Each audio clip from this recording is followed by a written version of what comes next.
ഒരുപാട് രാജ്യങ്ങൾ കറങ്ങിയിട്ടുണ്ട്. ഇന്ത്യ മൊത്തം കറങ്ങിയിട്ടുണ്ടെങ്കിൽ പോലും 2 നേരം കൃത്യനിഷ്ഠയോടുകൂടി കുളിക്കുന്നതാണ് മലയാളി. എന്നാൽ പോലും ത്വക്ക് രോഗങ്ങൾ ഏറ്റവും കൂടുതൽ മലയാളിക്കാണ്. സോറിയാസിസ് അങ്ങനെയുള്ള പലതും അല്ലേ. അത് നമുക്ക് സോപ്പിനെ കുറിച്ച് അറിവില്ലാണ്ട് തന്നെയാണ്.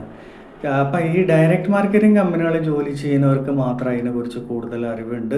എന്നാൽ പോലും അവർ ചെയ്യാറില്ല, അത് വേറെ വിഷയമാണ്. ഏറ്റവും നല്ലത് എപ്പോഴും നമ്മൾ തിരഞ്ഞെടുക്കുന്ന സോപ്പ് ദയവ് ചെയ്ത് അത് മണത്ത് നോക്കരുത്. മണമല്ല കേട്ടോ സോപ്പ്. അപ്പോൾ സോപ്പ് നല്ല സോപ്പിന് നല്ല വിലയുണ്ട്. അപ്പോൾ ഏകദേശം ഞാൻ പറയുകയെങ്കിൽ ഒരു 100-120 ആ റേഞ്ചിലൊക്കെയാണ് വരാം. ഞാൻ കമ്പനികളുടെ പേര് പറയാത്തത് അവർക്ക് വേണ്ടിയിട്ടല്ല പ്രൊമോഷൻ. അപ്പോൾ നല്ല സോപ്പ് നമ്മൾ തിരഞ്ഞെടുക്കുമ്പോൾ അതിൻ്റെ ഗ്രേഡ് നോക്കുക. എപ്പോഴും അതും എഴുതിയിട്ടുണ്ട് ഗ്രേഡ് 1 സോപ്പാണ് എപ്പോഴും ആവശ്യം.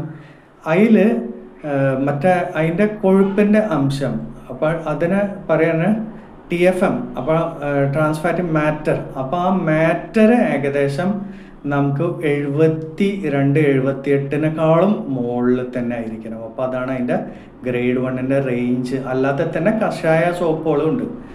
അത് നമ്മൾ തലയിൽ ഉപയോഗിക്കുന്ന സമയത്ത് ദയവ് ചെയ്ത് സോപ്പ് നേരിട്ട് തലയിൽ തേക്കരുത്. കയ്യിൽ നന്നായിട്ട് എന്നിട്ട് ആ പത എടുത്തിട്ടാണ് നമ്മൾ തലമുടിയിൽ ഉപയോഗിക്കേണ്ടത്. അല്ലെങ്കിൽ അത് ഇരുന്ന് പോകും. പിന്നെ കഴുകുന്ന സമയത്ത് അത് വല്ലാണ്ട് ഡ്രൈ ആയിട്ട് ഫീൽ ആണെങ്കിൽ അത് കറക്റ്റ് സോപ്പല്ല. അപ്പോൾ ആ തലയിലുള്ള കൊഴുപ്പിൻ്റെ അംശം കറക്റ്റ് അല്ല.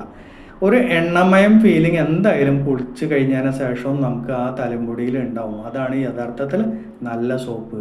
ഇന്ന് ഏറ്റവും കൂടുതൽ മുടി കൊഴിച്ചലൊക്കെ ഉണ്ടാവാനുള്ള കാരണം ഈ കെമിക്കൽ സോപ്പും ഷാമ്പൂ തന്നെയാണ്. പക്ഷേ പരസ്യത്തിൽ അവർ പറയുന്നത് വേറെ കാര്യങ്ങളാണ്. അപ്പോൾ ദയവ് അതൊന്ന് ശ്രദ്ധിക്കുക.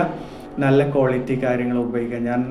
ഞാൻ പറഞ്ഞ പോലെ ഞാൻ ഓണിയൻ ഷാമ്പൂ ഉപയോഗിക്കുന്നുണ്ട്. കാരണം അത് സബോളേൻ്റെ വിത്തിയിൽ നിന്ന് എടുത്തിരിക്കുന്ന ഒരു ഷാമ്പൂ ആണ്. പോരാത്തതിന് അതിൽ കരിഞ്ചീരകം ഉണ്ട്.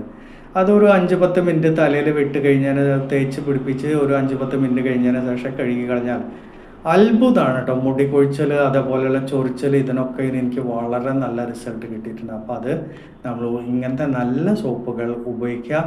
ഗ്രേഡ് 1 സോപ്പുകൾ ഉപയോഗിക്കുക. TFM കൂടിയ സോപ്പുകൾ ഉപയോഗിക്കുക.